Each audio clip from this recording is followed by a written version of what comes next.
Practical tips to start a new habit. Imagine this.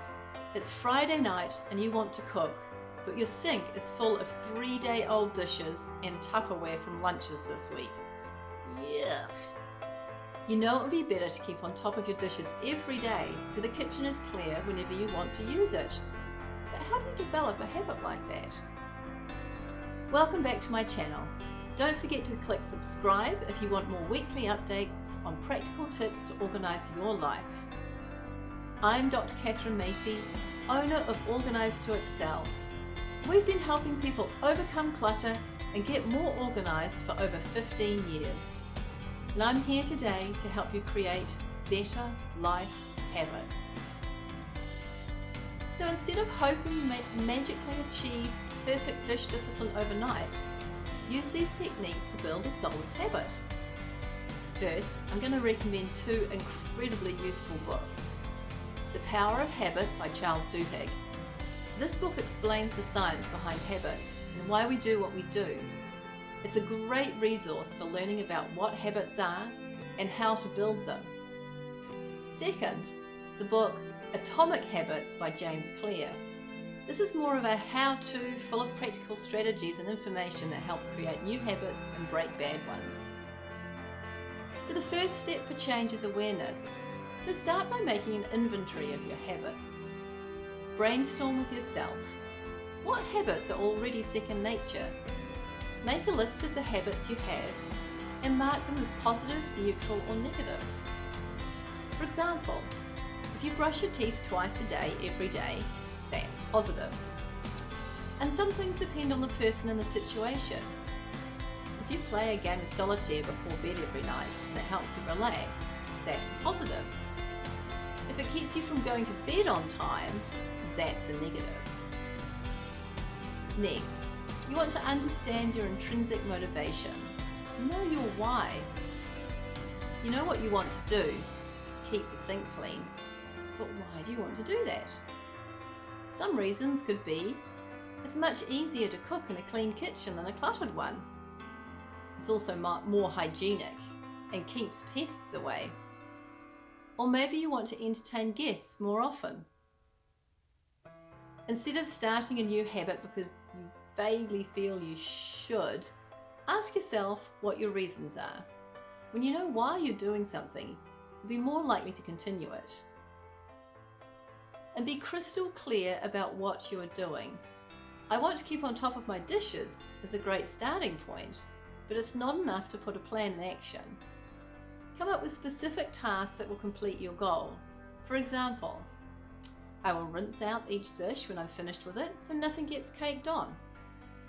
I will always return dishes and cups to the kitchen when I'm finished with them, so dishes aren't scattered around the house. Every night before I go to bed, I will make sure the sink and counters are clear of dishes and that everything dirty is in the dishwasher.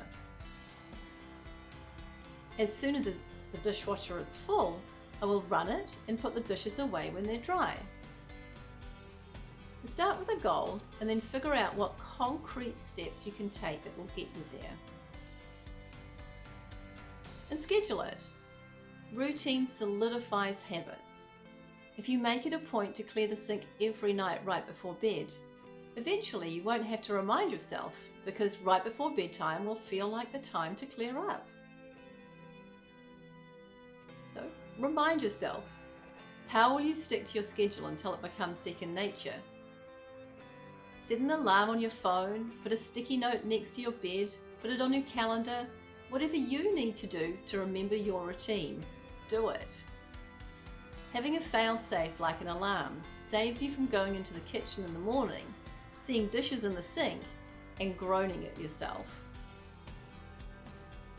Remembering a new habit can be tricky, especially if it's a habit you don't enjoy. Treat yourself gently and give yourself whatever support you need. Engage others. If you live with others, get them in on the dishes too. And if you plan with another person, you can remind each other and help keep each other on track, and it makes the work go faster. It also helps to tell people. If you're trying to make running around the block every morning a habit, Tell your friends, your co-workers, your family. It creates a sense of accountability, and people who are in the know can check up on your progress. Reward yourself. Creating a new habit is tough. Treat yourself. If you can keep your kitchen clean for a month, hit up the spa as a thank you to you. Did you run around the block every day this week? Maybe a massage is in order. Be careful with rewards though. Make sure that you're treating yourself to something appropriate. If you're running every day to get fit and lose weight, sugary food rewards might be counterproductive. And be strict with yourself. If you don't keep up with the habit, don't reward yourself. I hope these tips help you on your way to your goals. Get in touch with us if you'd like to learn more about building good habits, especially if you're looking to get organised.